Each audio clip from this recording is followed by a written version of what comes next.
आवाज आई, आईना देखो, मौत का चेहरा तुम्हारा अपना चेहरा है। इसी में मैयत बनना है, इसी में मरता कहलाना है।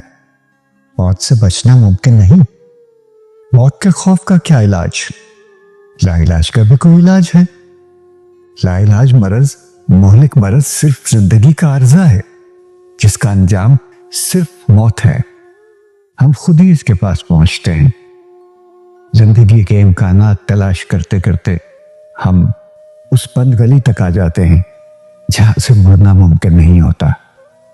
आगे रास्ता बंद होता है, हम घबरा जाते हैं और फिर हम शोर मचाते मचाते खामोश हो जाते हैं, हमेशा हमेशा के लिए। बात समझने की है, घबराने की नहीं। मकाम गौर का है, अफसोस का नहीं।